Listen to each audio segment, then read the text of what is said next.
Ano? May teacher na sa harap nyo. Baka gusto nyo tumahimik. Good morning, ma'am. Good morning. Walang good sa morning ngayon. Hala, nangyari. Last Friday, nasa meeting ako. Bago ako umalis, anong sabi ko sa inyo? Walang mag-iingay. Sagutan nyo lang yung seatwork na binigay ko at walang tatayo, walang magsisigawan, tumahimik lang. Di ba? Ano nakarating sa akin? Mas maingay pa daw kayo sa palengke, rinig na rinig sa principal's office. Nakakahiya. Makikilala niyo naman kung sino yung mga maiingay last Friday eh. Nagpalista ako ng noisy. Hala, sino kaya? Hindi ko sasabihin kung sino yung naglista ng noisy, pero isa-isa natin tatawagin yung mga nakalista sa noisy. Sila yung magsasagot ng seatwork sa harapan. Aga-aga, Monday na Monday. Gali nyo. Hala. Ano ba? Puro kahala. Sige. Labas nyo yung seatwork nyo. Exchange your paper. Bilisan nyo. Okay. Problem number 1. Carla. Ma'am? Isa ka sa mga nakalista at unang-una yung pangalan mo sa noisy. Isa ka rin daw sa sigaw ng sigaw.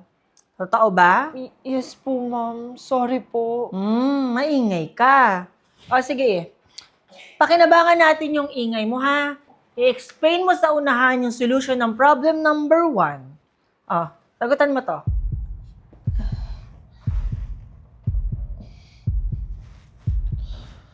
Iha, bakit hindi ka nagsusulat? Isulat mo yung solution mo para makita naman namin. Ha? Tinuro ko na sa inyo yan kung paano gamitin yung quadratic formula. Pati ba naman formula, hindi alam gamitin? Balita ko, ikaw, isa ka sa mga sigaw nung Friday. O, ba't ngayon? Ganyan. Ha? Umupo ka na. Mauubos lang yung oras natin, kakatitig mo dyan sa board. Thank you po, ma'am. Okay. Sino gusto sumagot ng problem number 1? Ma'am, ako na lang po. Okay, Iha. Ikaw na. Kayo? Pagdating nyo sa pag-iingay, ang gagaling nyo. Sigaw ng sigaw. Kahit walang kwenta pinagsasabi, sige. Pero pagdating sa recitation, biglang ang tahimik. Hindi na makapagsalita bigla, nawawala yung boses. Ma'am, okay na po. Okay. Explain. Solve the quadratic equation using the quadratic formula. X squared minus 8x plus 12 equals to 0. So, dapat yung form ng equation natin is pa ganito. Yung a natin is equals to positive 1 kasi merong invisible 1 dito sa x squared, kaya naging 1. Sa b naman natin is negative 8 kasi negative 8x. Sa letter c naman natin, naging positive 12 kasi positive 12. Yung quadratic formula naman natin is equals to negative b plus minus square root of b squared minus 4ac all over 2a. Substitute. Negative b, kaya magiging negative 8, pero may negative pa rin to kasi nga negative b. Plus minus square root of negative 8 raised to 2. Kasi nga dito is b squared. Minus 4 times 1 times 12. Kasi yung a natin is 1, yung c natin is 12. All over 2a. Yung a natin is positive 1, kaya magiging 2 times 1. Simplify. Negative times negative,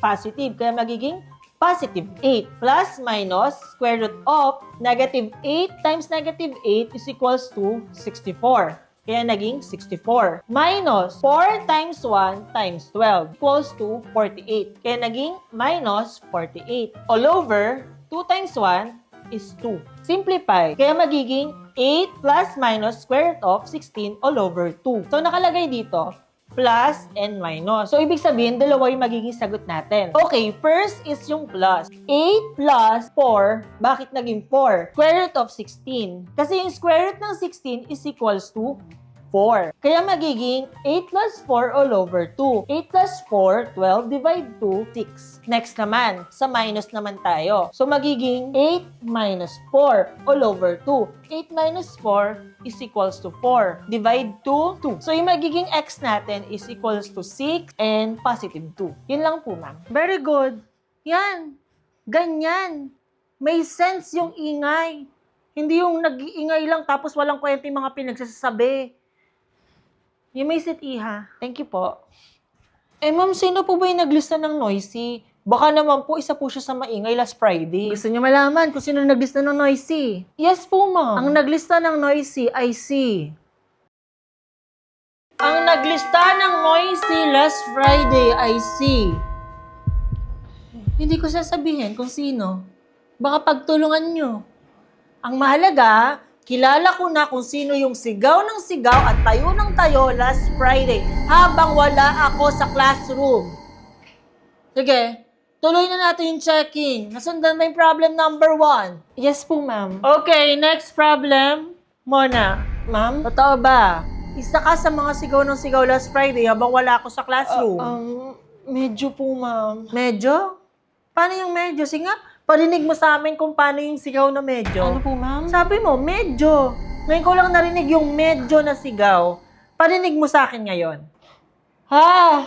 Isa pa. Ha? Ganyan pala yung sigaw na medyo.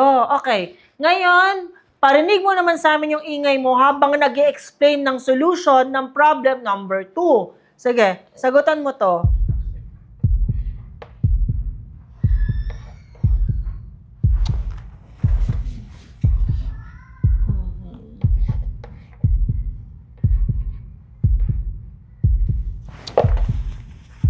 Iha, baka maubos naman yung chalk natin sa classroom, kakasulat tsaka kakabura mo. Ma'am, magiging honest po ko. Hindi ko po talaga alam yung sagot. Wow, ang anis ha. O sige na, umupo ka na. Mag-uusap na lang tayo mamaya. Thank you po, ma'am. Anong thank you? Sabi ko, mag-uusap tayo mamaya bago tayo umuwi. Okay, sino gusto sumagot ng problem number 2 sa unahan? Ma'am, ako na lang po. Ma'am, Wala na bang iba? ma'am, ako na lang po. Ako na lang uli. Wow, Basha, ikaw ba yan? Sige na, Iha, ikaw na.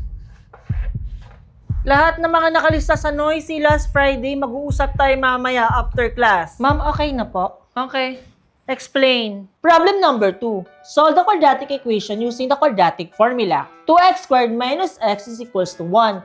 Before natin siya i-solve, dapat i-transform muna natin siya sa standard form ng quadratic equation, which is magiging 2x squared minus x minus 1 is equals to 0. Yung a natin is positive 2 kasi nga positive 2x squared. Yung b natin, negative 1 kasi negative x. Yung c natin is negative 1 kasi minus 1. Yung quadratic formula naman natin is equals to negative b plus minus square root of b squared minus 4ac all over 2a. Yung negative b natin magiging negative times negative 1 plus minus. Yung b squared naman natin magiging negative 1 raised to 2. Yung 4ac natin magiging 4 times 2 times negative 1. Yung 2a magiging 2 times 2. Simplify. Negative times negative 1, positive 1. Plus minus, negative 1 raised to 2 is equals to positive 1. Yung 4 times 2 times negative 1 natin is magiging 8. Paano naging plus 8? Kasi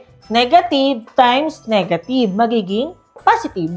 All over 2 times 2, 4. Since meron tayong plus minus, ibig sabihin, dalawa yung sagot natin. X is equals to 1 plus 3. Paano naging 1 plus 3? 1 plus 8 is equals to 9. And the square root ng 9 is 3. So, magiging 1 plus 3 is 4. Divide 4 is 1. So, x is equals to 1. Sa minus naman, x is equals to 1 minus 3 all over 4, which is magiging negative 1 half. So, yun lang po, ma'am. Very good, Iha.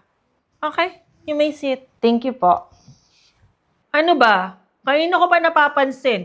Isa lang yung nagtataas ng kamay. Ano? Siya lang nagsagot ng seatwork last Friday? Anong ginawa ng iba? Ha? Sige, simulan niyo ako. Monday na Monday ngayon. Okay, next problem. Sino yung sasagot? Iba naman ha? Oh. Okay, time na. Okay, dahil time na, yung magsasagot naman nito, yung mga nanonood. Okay, yung mga nanonood, sagutan nyo to. Bilis!